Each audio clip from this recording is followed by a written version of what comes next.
Feeling overwhelmed with the start of a new school year? Here's what you need to focus on as a school social worker to start strong. Welcome to By Kia Bell. I'm Kia and I'm here to share everything social work. So please be sure to like and subscribe for more social work content. Today, we're going to be focusing on how to start the new school year as a school social worker. Starting off, we're going to talk about 4 things that you can do before the first day of school when students arrive. Typically, every school provides you 3 to 5 working days for you to set up your classroom, but also attend meetings. So it really just depends on what your school has planned. So number 1, for those PD meetings, you want to talk to your admin about accommodating a little bit of time for you to present to your staff. This is a really great opportunity for you to talk about who you are and what your role is and how you best support not only the students, but the staff as well. This is really to ensure that there's no confusion about what your role is on campus and what they may be expecting you to do, whether it be in the classroom, around campus, and how they can help in crisis moments or just to seek advice and support from you as a social worker. I also use this a lot of time as an opportunity to discuss some important things that I find come up every school year that I think is important for all the staff to know or even just all the teachers to know. For example, I review mandated reporting. And the reason I do this is because in the past, I've had teachers come to me and let me know about a situation where they're fearing that this student was neglected or abused, and they expected me to make that report. However, I use this time to let them know that if they are the ones to hear or see or suspect anything, that they are the ones to make that report. However, I do make it known that it's important for me to be aware so that I can follow up with the student and make sure I'm being supportive in the best way that I can as a social worker. And I also use it as an opportunity to talk about how to best submit referrals. Our school has like an online system that they use. And so I walk them through the steps and let them know how they can do that. But in the past, I've also had Google form that I would send out the link for, or it's somewhere on like the website, or even just like a paper referral works as well. So that's a good moment to ensure that they understand how to best make referrals, or else you'll have moments where they're just walking up to you in the hallway and letting you know about a referral, or they'll send you an email, they'll send you a phone call, which is all fine. Honestly, I always am understanding because teachers have, a lot to do. And the last thing they're probably thinking of is, well, let me make this referral the right way or how they want us to make it. When if you see me in the hallway and they're like, this is a situation that happened today in the classroom, I respect it because I get that they have a lot on their plate. But still, it's good to have like a process already in mind of how you accept referrals and let that be known to the staff. And not only just teachers, right? Like if the lunch lady sees something because they're always with the students, or the hall monitors, or anybody, it's important for them to know how to best make that referral to you. The second thing you want to do is just set up your office or classroom and create that aesthetic and vibe that you want to have. So, putting up posters, having your feeling wheel out, having fidgets ready to go, getting all the supplies you need, things like that is just really important so that when things start to get busy in the beginning of the school year, you don't have to worry about putting it off or not having your classroom already set up. I know for some schools, they don't really allow you a lot of time and you'll have to probably come before those working days. So be sure to check with your admin about how much time you really have to set up your office and then getting the supplies that you need. Another thing is to ask around. A lot of times teachers will have things in their office that they're not using, or maybe admin has some things, or they have a discount that they could provide you to pick up supplies. So really check with your school about what they have available to set up your classroom and supplies. This also would include printing out any like hall passes. So I have just a hall pass that I created as the school social worker so that when they give it to the teacher, they know exactly who they were with. A lot of schools have like a uniform hall pass, which is just fine. Make sure you have those printed out and ready to go so you're not having to like print it and cut it or whatever that may look like.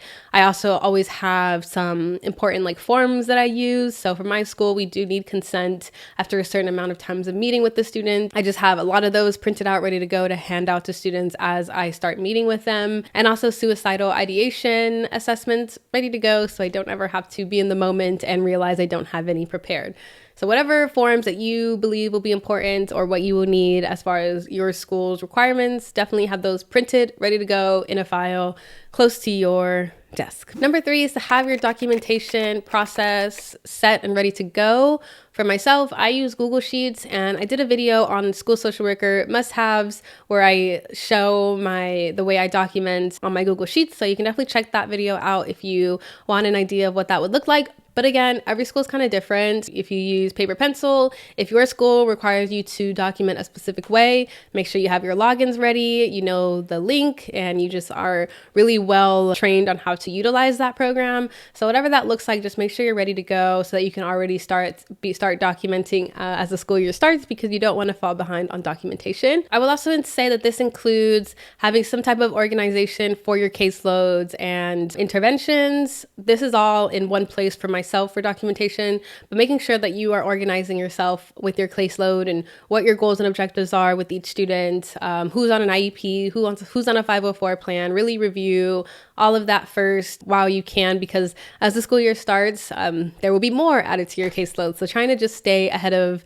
the planning process and ensuring that you have an organizational way as the school year progresses. Number 4 is to have your school social work toolbox ready to go. What I mean by that is basically having, you know, your behavioral plans set up, your SEL activities, worksheets, books, and just overall games and activities to do with students to like build rapport or work on certain skills. This is something that obviously grows throughout the school year as you begin to add to your toolbox, but just having a few things like already ready to go just in case, you know, things come up or you're expected to do a lesson early on in the school year, or just having some building rapport activities with some people on your caseload. On my other video of school social worker must-haves, I have some ideas on some games, activities, and other things that you can add to your toolbox. This next part is things that you can do during the first couple of weeks of school. And number 1 is to introduce yourself and be present on campus. So first day of school, don't hide out in your office.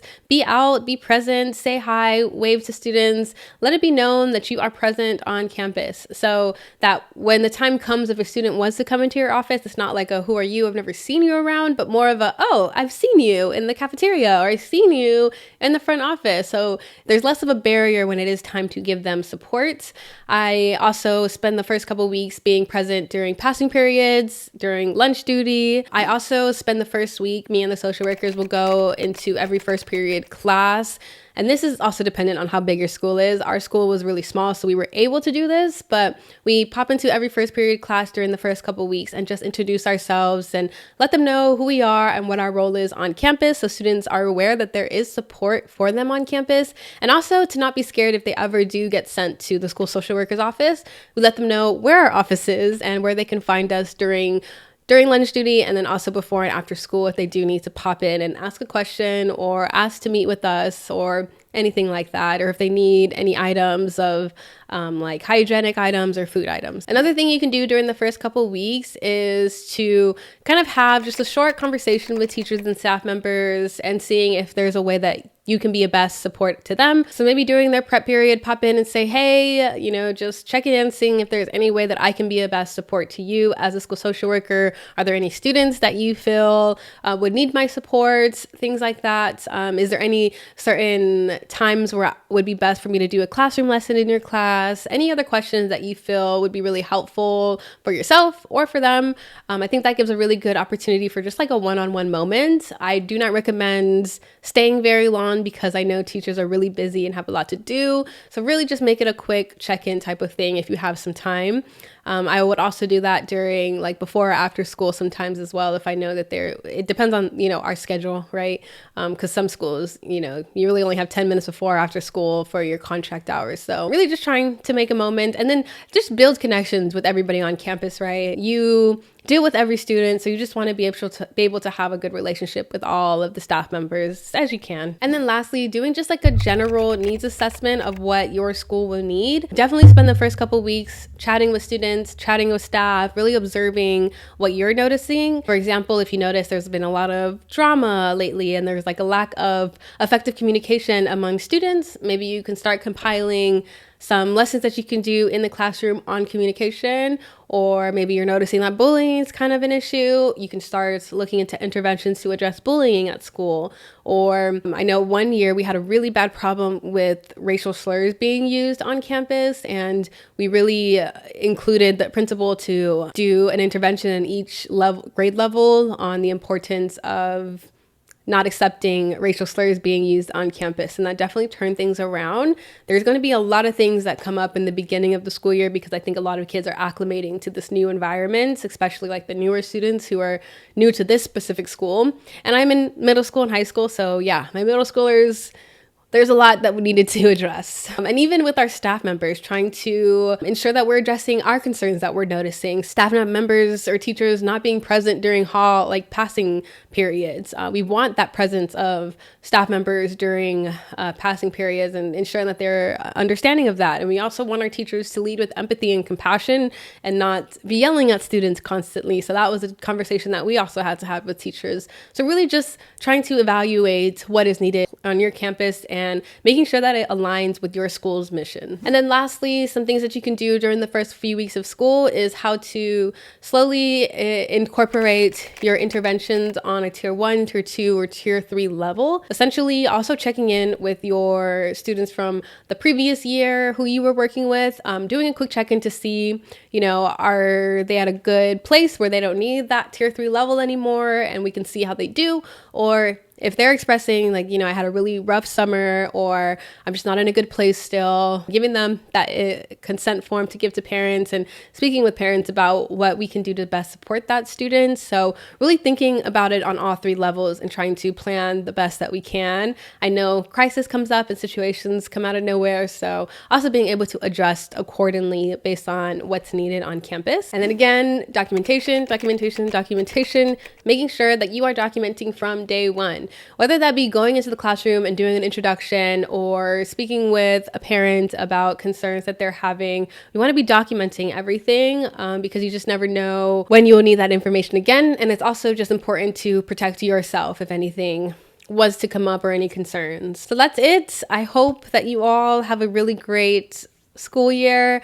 I know that it can be really scary, especially if it's your first school year, but my advice is really just to take it all in and not feel like you need to have everything figured out on your first day or your first few days. A lot of it is just kind of learning as you go and making sure that you have support on campus, whether that be the counselors or maybe that be admin. You do not have to go through this alone. I know oftentimes there's not a luxury to have multiple social workers on campus. I know when I first started, I was the only school social worker for a few years, but I was really grateful to just have that support and feel comfortable enough to reach out when I was feeling overwhelmed or unsure about situations.